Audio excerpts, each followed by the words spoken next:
Hey everyone, you ever stop and wonder who really calls the shots in your state? Today, we're going to pull back the curtain on Georgia's constitution to look at a hidden layer of power, the government you think you know, and the one that operates, well, in the shadows. So let's just ask it straight up. Who's in charge? You'd probably say the governor, your state representatives, the names you see on the ballot. And yeah, you're not wrong, but that's only part of the story. The real power, the kind that truly shapes your city and your schools, is often buried deep in the fine print of the state constitution. We all remember this from civics class, right? It's the neat and tidy model of democracy. We, the voters, elect people. Those people pass laws. The governor signs them, the courts interpret them, it's clean, it makes sense, and it's the foundation of the whole system.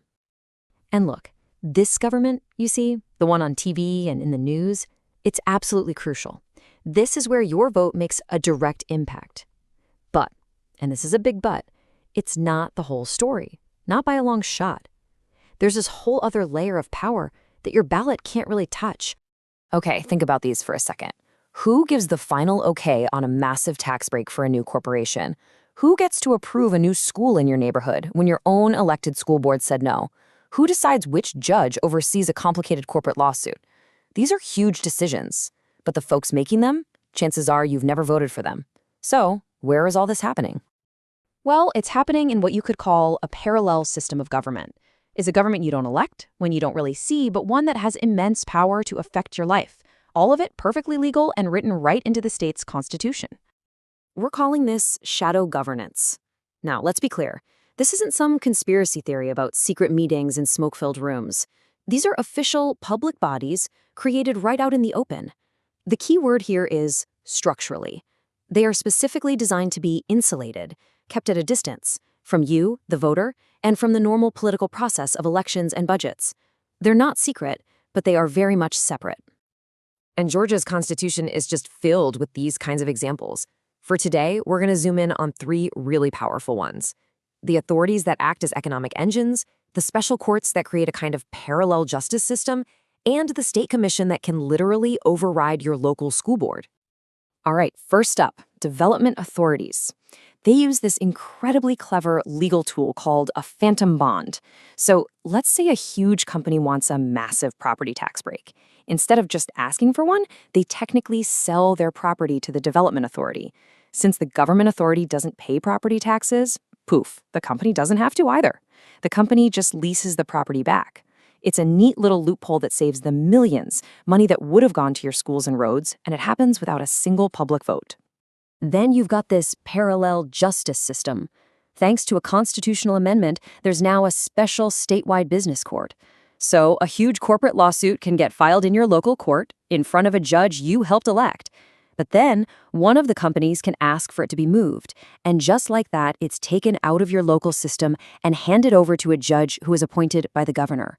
Power just shifted right out of your community's hands.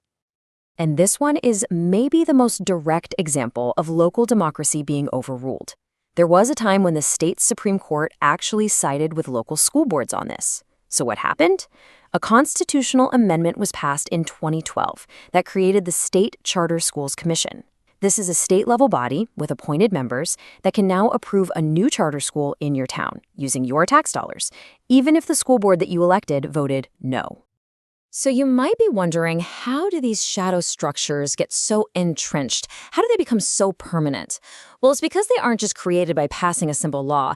They are literally written into the DNA of the state, the Constitution itself. And that makes them almost impossible to get rid of. The process to change the Constitution is almost completely controlled by the legislature. First, you need a 2/3 supermajority in both chambers just to get it on the ballot, and the governor can't veto it. Then, a tiny board of top politicians gets to decide how the question is worded on your ballot. And finally, it only needs a simple majority of the people who actually vote on that specific question, not all voters. And that control over the ballot language, it is everything. Some analysts have a great term for this: linguistic decoupling. Just look at that 2012 charter school amendment. The language on the ballot sounds fantastic, right? It talks about local approval and request of local communities. Who would vote against that? But the real legal effect was the exact opposite. It created a powerful state commission that could override local communities. The positive spin basically manufactured public approval. And this really points to a much deeper change in how we think about a constitution. It's no longer just a basic rulebook, a framework for governing. Instead, it's being used as a tool, a mechanism of governing, to lock in very specific policies that one group of lawmakers happens to favor. And here is the real kicker. Once these changes are in the Constitution, they are practically set in stone. To undo one, you have to go through that same grueling two-thirds supermajority process. In today's political climate, good luck with that. It essentially petrifies the power structure, making these shadow bodies a permanent part of the government. Okay, so why? Why would politicians choose to create these powerful bodies that are so insulated from voters? I mean, it sounds kind of shady, right? But it's not always done for some evil reason. There's a certain logic to it, a logic that prioritizes some goals over others. From a policymaker's perspective, this setup has some real advantages.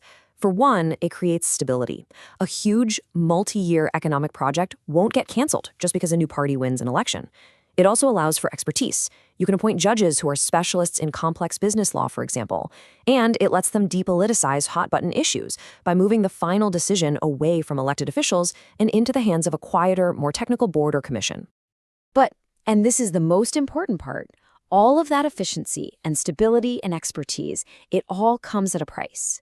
Every single time power is shifted into one of these insulated shadow bodies, we are making a fundamental democratic trade-off. We gain something for sure, but we also lose something absolutely vital. So here's that trade-off, laid out as clearly as possible. On one side, we gain efficiency, but we lose direct accountability to the voters. We gain stability for big business, but we lose local control for our communities.